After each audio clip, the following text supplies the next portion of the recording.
Greetings. I had made a video in the past. I think I called it The Crux of the Mind Warp.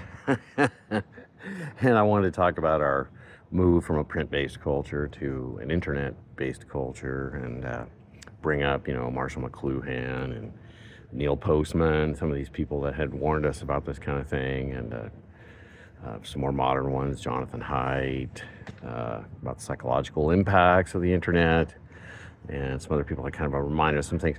But basically, one of the things I talked about in that video was I said that we were never able to establish a kind of baseline of accepted facts about COVID, as a society, as a culture. We couldn't say to ourselves, well, gosh darn it, we disagree about a lot of this and this and this, but at least we agree about a base of just kind of accepted facts about the vaccine. About the virus and about what the available treatments and vaccines at that time. We were never able to do that. And the confusion, the fear, the two sides and all that just kept going. And it pointed out that, and I also brought up in the video that we're kind of in this deal where like logic and making an argument and bringing up facts and stuff like that itself, the practice of that for people like you and me has been kind of diminished, has been discouraged, frowned upon, and even seen as racist. I said that back then. I didn't have any great examples of it. I could just kind of feel it, that it was happening. But now there's great examples of it. There's a whole super funded Bill Gates, what's her name, Liz Simmons, and Bill Gates and other big educators, Dr. Martin, these professors and stuff that have this whole thing going, foundations to change math. Math itself. Math.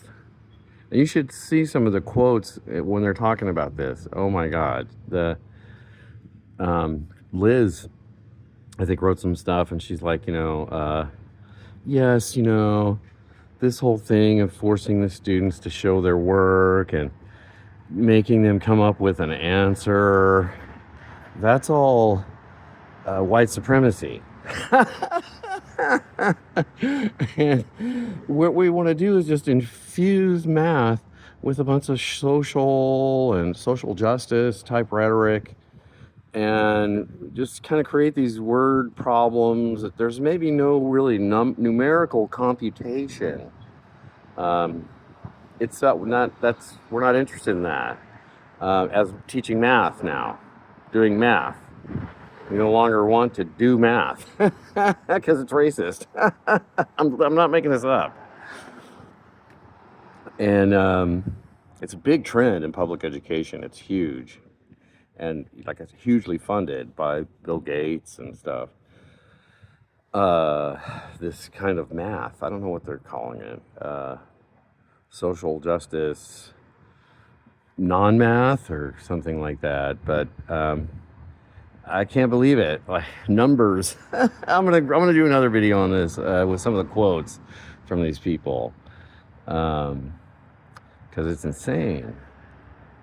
I remember when I was younger, they tried an experiment on us in the 70s, and these educators mean well. A lot of them, you gotta think about that. They mean well, and it's exciting. They're going to get some funding, so that's also unique and fun.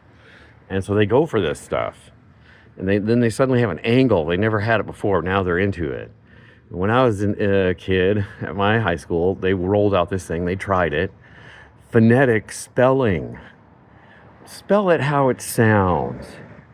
That's okay, young students. If you're having trouble spelling something in the English language, which is completely arbitrary, the way phonemes are spelled, it's based on Germanic languages and French, like when the French conquered, come on, it's this hodgepodge of other languages, so there are no ways to spell phonemes in English like there maybe is in Brazilian Portuguese. But anyway, Paulo Freire, Education del oprimido, the education of the oppressed. It's great. He could take people to literacy in 10 days. Peasants. So, look, you guys are already talking. You're already using language. You already have language. I'm going to give you these phonemes. I'm going to show you how to spell what this sounds. But anyway, so based on that, it became very trendy. And it was very exciting. And they were really excited to do this. And they rolled out phonetic spelling. And it just confused me. I've never been able to spell since. It's horrible. They should have never done that with English. Another thing I was subjected to is new math. I got this like crazy thing. They called it new math. Some sort of Stanford cooked up piece of crap that, okay, so then you add this, but then you take it away, and then you come back, and then you're not really getting, I'm like, are we measuring, triangulating on the distance of stars better using geometry or something? No, Jeff, we're not really coming up with any real, it's just, but you do the steps in new math, and then it's new math, And then later on, there was this thing called Common Core. That was another, oh my God, Common Core idiocy. Well, so now it's going to become the thing in public school, the way they're going to teach math now. They're not really going to teach math. Things like algebra and things are left over from like the Renaissance. Not the Renaissance, the Age of Reason, which we know that's male dominated. That's hierarchy. That's patriarchy. In essence, white supremacy. It's racist. So anyway, what a sham.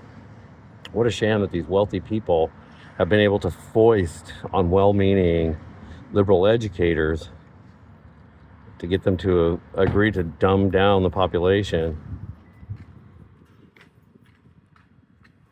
It's horrible.